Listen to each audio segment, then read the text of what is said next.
All right, so if you guys remember just a couple of months ago, back in September of 2022, the Nordstream pipelines, which basically run from Russia to Germany to deliver natural gas to Western Europe, blew up. And at the time, it was pretty obvious, I think, that this was not an accident, that it was indeed intentional. And there were only a couple of different countries or actors that we thought at the time could possibly even theoretically pull something like this off. Right, and so you have the potential for this being maybe Russia, although I don't think that really lines up with their interests because they're making money from delivering this natural gas to Western Europe. And the other potential option of who it could have been is the United States or one of our various allies working in coordination with the United States, right? And so that brings me to this recent reporting that we just got from Seymour Hersh. Okay, now first of all, a little bit on Seymour Hersh. You can go and look at this guy's history, his record.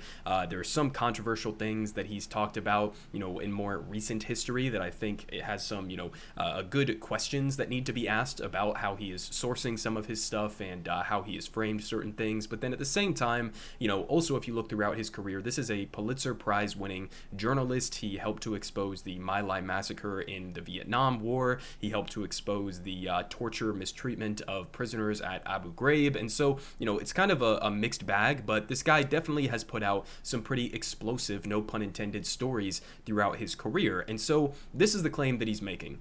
How America took out the Nord Stream pipeline. The New York Times called it a mystery, but the United States executed a covert sea operation that was kept secret until now. Okay, so we're just going to read through some of the beginning parts of this, but I want to, link this down below so you guys can go read it throughout its entirety, because this entire thing that he describes here is pretty insane. Not even just the idea that the United States did this or would do something like this, but also like technically how he describes how they actually logistically pulled this off is also pretty insane, but I'll circle back around to what the actual mission he claims looked like. But okay, so with this, being outlined here, basically, Seymour Hersh, you could look into his history, you could look into his record, judge whether or not you want to believe him. This is a story that it seems like was primarily single sourced. The source is anonymous for, I think, obvious reasons, because if it is a, real legitimate high up source who had access to the type of information that is being discussed in this paper, obviously you couldn't expose that person or else, they would be done for.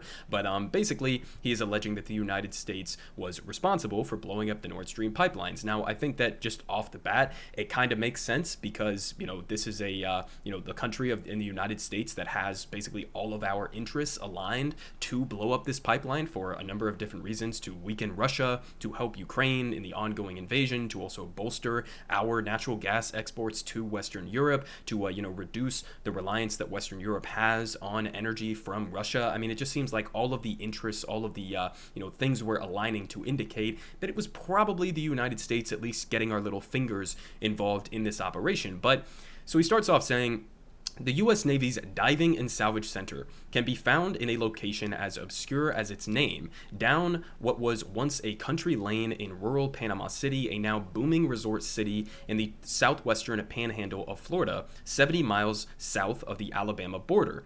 The center's complex is as nondescript as its location, a drab concrete post-World War II structure that has the look of a vocational high school on the west side of Chicago. A coin-operated laundromat and a dance school are across what is now the 4-lane road. And so this is basically where he's alleging a lot of the deep-sea diving training or recruiting was going on for this mission. So he says the center has been training highly skilled deep-water divers for decades who, once assigned to the American military units worldwide, are capable of technical diving to do the good, using C4 explosives to clear harbors and beaches of debris and unexploded ordnance, as well as the bad, like blowing up foreign oil rigs, fouling intake valves for undersea power plants, destroying locks on crucial shipping canals. So basically just like, blowing up infrastructure, doing a little bit of, international terrorism here against civilian infrastructure. But they say the Panama City Center, which boasts the second largest indoor pool in America, was the perfect place to recruit the best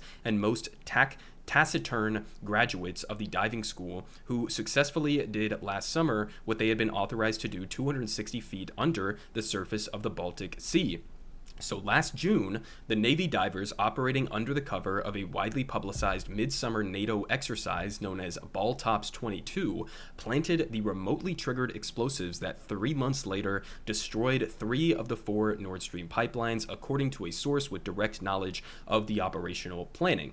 He says 2 of the pipelines, which were known collectively as Nord Stream 1, had been providing Germany and much of Western Europe with cheap Russian natural gas for more than a decade. A second pair of pipelines, Nord Stream 2, had been built but were not yet operational. Now, with Russia's troops massing on the Ukrainian border and the bloodiest war in Europe since 1945 looming, President Joseph Robinette Biden saw the pipelines as a vehicle for Putin to weaponize natural gas for his political and territorial ambitions, which is true, right? Obviously, that is a huge point of leverage for Vladimir Putin against Western Europe from supporting Ukraine to try to deter some of that aid and support to them if you're supplying huge chunks of where they are getting their energy, especially as you are going into the winter months, right? So that's true that that's a huge point of leverage for Vladimir Putin, but at the same time, it doesn't give you the right to go blow up civilian infrastructure. But they say asked for comment, Adrian Watson, a White House spokesperson, said in an email, "This is false and complete fiction."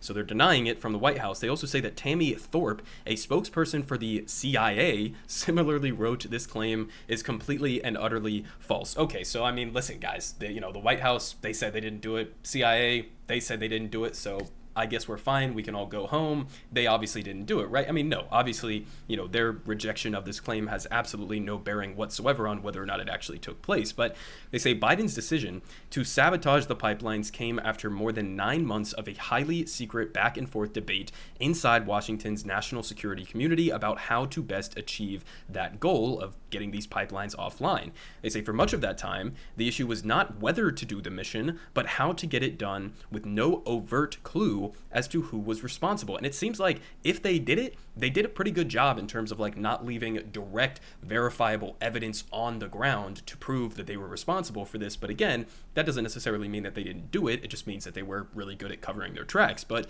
they say President Biden and his foreign policy team, National Security Advisor Jake Sullivan, Secretary of State Anthony Blinken, and Victoria Nuland, the Undersecretary of State Policy, had been vocal and consistent in their hostility towards the 2 pipelines, which ran side by side for 750 miles under the Baltic Sea from 2 different ports in northeastern Russia near the Estonian border, passing close to the Danish island of Bornholm before ending in northern Germany. Now, this Danish island of Bornholm, this is part of the strategy because again, at the time, they had this Baltops 22, basically routine military exercise that was going on, and they were conducting this right off of this island next to Denmark, and essentially it looks like they may have used that as cover to then go plant these explosives. I mean, part of the exercises they were doing that I think they added last minute to this routine military exercise. One of them was you have a couple different dive teams. One of them is planting, I guess, dud or fake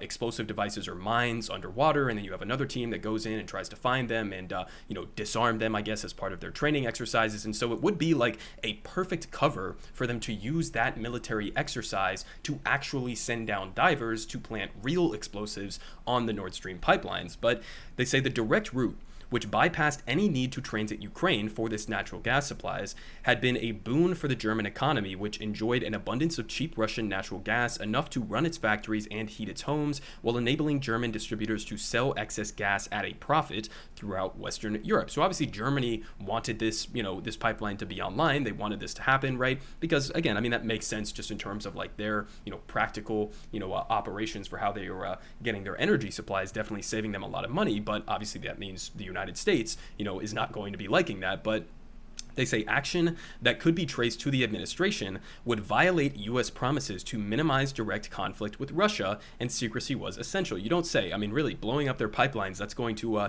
potentially cause some escalation between the United States and Russia. But they say from its earliest days, Nord Stream 1 was seen by Washington and its anti-Russian NATO partners as a threat to Western dominance. The holding company behind it, Nord Stream AG, was incorporated in Switzerland in 2005 in partnership with Gazprom, a publicly traded traded Russian company producing enormous profits for shareholders, which is dominated by oligarchs known to be in the thrall of Putin. And Gazprom controlled 51% of the company, with 4 European energy firms, 1 in France, 1 in the Netherlands, and 2 in Germany, sharing the remaining 49% of stock and having the right to control downstream sales of the inexpensive natural gas to local distributors in Germany and Western Europe. And Gazprom's profits were shared with the Russian government, and state gas and oil revenues were estimated in some years to amount to as much as 45% of Russia's annual budget. And this reminds me, if you guys go back towards the beginning of the invasion of Ukraine, I think it was the YouTube channel Real Life Lore did a great breakdown in terms of how natural gas supplies that were found in the waters surrounding Ukraine, could have possibly played a role in Putin's decision to actually invade Ukraine. I mean, most wars are fought over, economic issues or, resources or, things like that. So it wouldn't surprise me if not only the Nord Stream pipelines and trying to get around the, transiting through Ukraine to deliver Russian energy to Western Europe,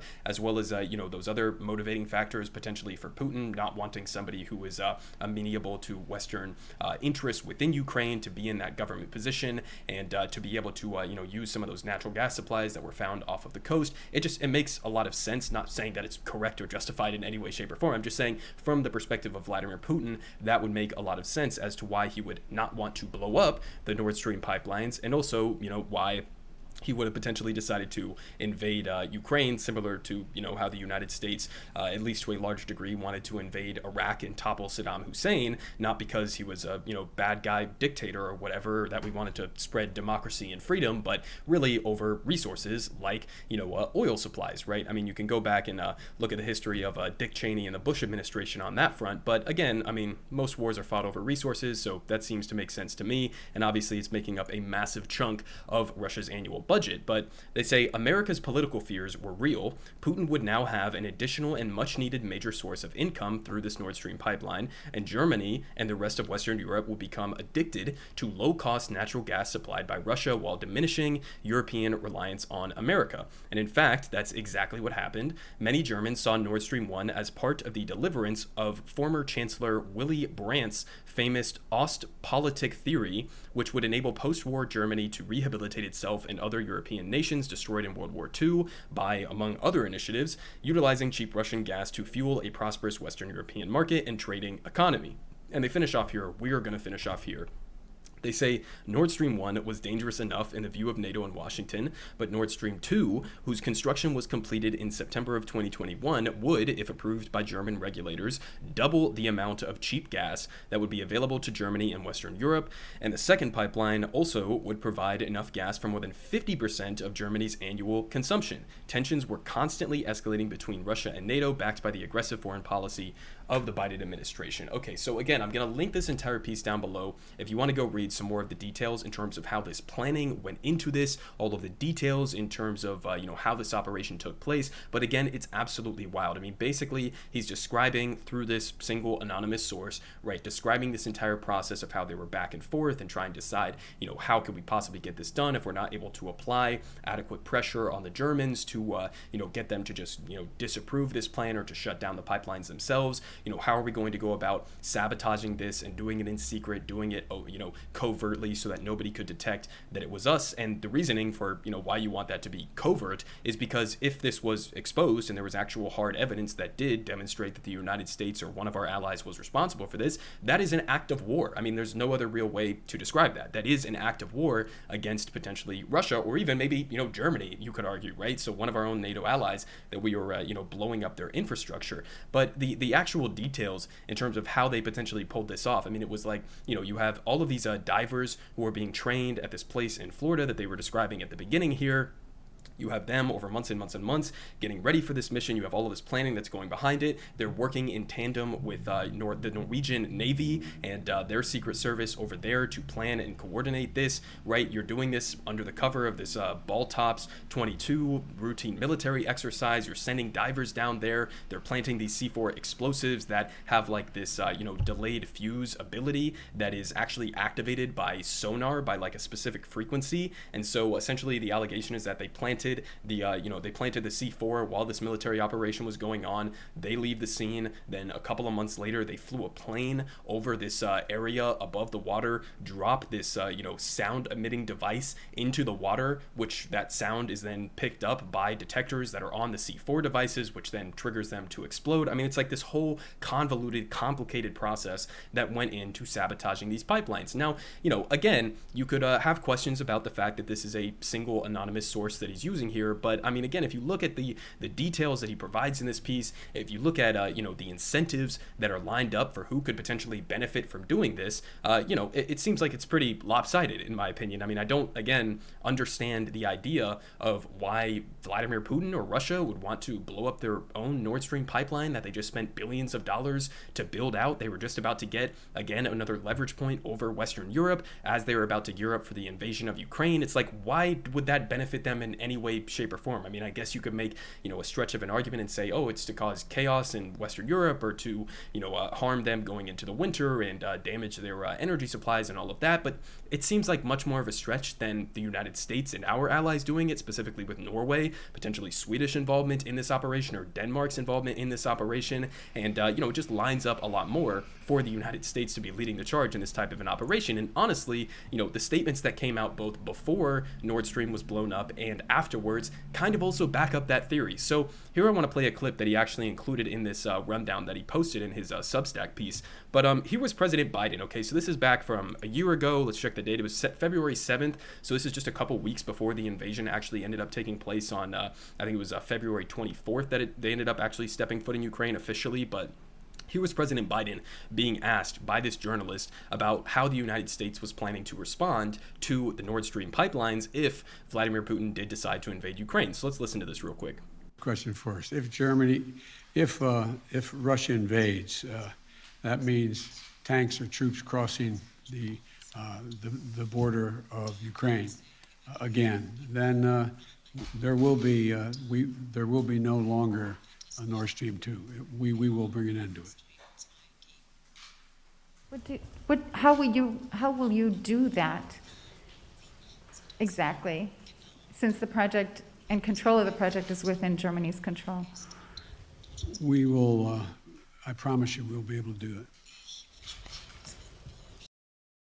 Man, okay, I mean, that smirk there at the end really says it all, right? I mean, again, this is, these plans were potentially, the initial stages of these plans were already in the work at this time. So this could be, old semi-senile Joe Brandon coming out here and like accidentally, saying the quiet part out loud and being like, we got a lot of tools in our tool bag over here in terms of stopping this pipeline from actually being up and running. And I mean, her follow-up question there was great because it's like, this is Germany and Russia's pipeline, right? This isn't the pipeline. The pipeline doesn't belong to the United States. So for you to stand up there and to say, if X happens, we are going to make sure that this pipeline that doesn't in any way, shape, or form belong to us or is under our authority or under our, military objectives openly or publicly, right? To say that like, oh, we're just going to shut it down. I mean, it's like, well, what exactly do you mean by that? And she asks that follow-up question, and then he just says like, we'll figure out a way. Like, don't worry about it. I mean, again, it's not definitive. He's not admitting it here, but it's like,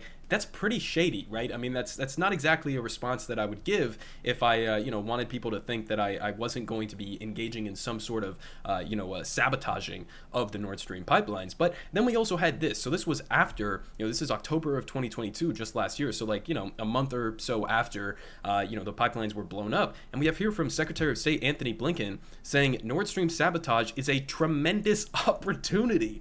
The Secretary of State says it's an opportunity to remove Europe's dependency on Russian energy. So, I mean, again, listen, there's no direct, like, hard physical, like, whatever, fingerprint evidence or, I don't know how you would actually analyze it on the ground if you wanted to get a definitive answer and trace back some of the materials that were used or however it may be done.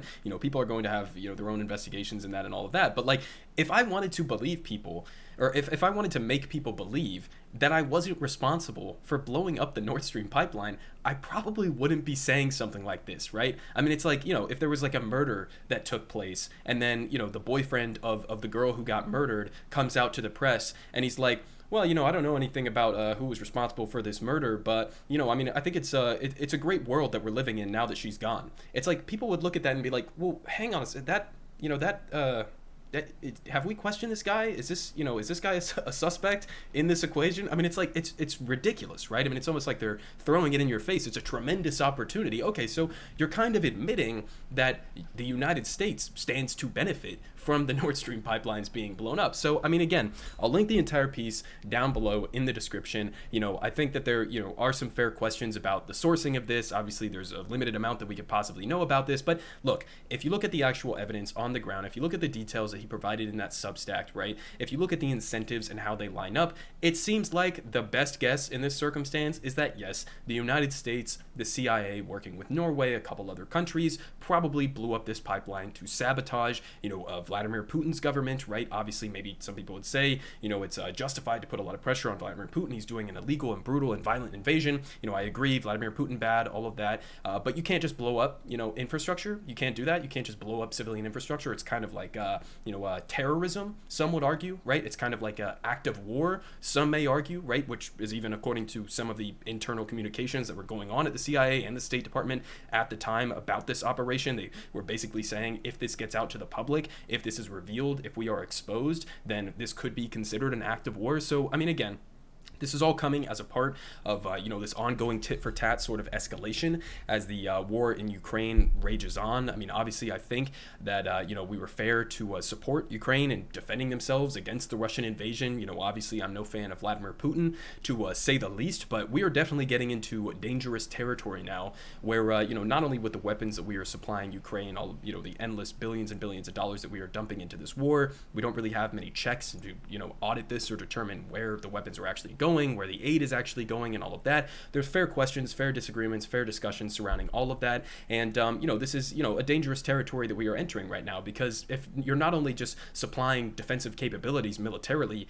to Ukraine, but then on top of it, you have, U.S. officials who are helping them with intelligence and helping them to pinpoint their striking capabilities. There are talks about some countries in Western Europe supplying fighter jets to them. We're just like pushing ourselves closer and closer to every red line that you could possibly imagine. And if this reporting is actually true, then it looks like we already just like full speed sprinted across the red line that could potentially lead to an even greater escalation of this brutal and terrifying and obviously horrible situation that is still brewing over in Ukraine. Everyone is saying good Politic guy has the best Politic. Believe me, no one does it like him.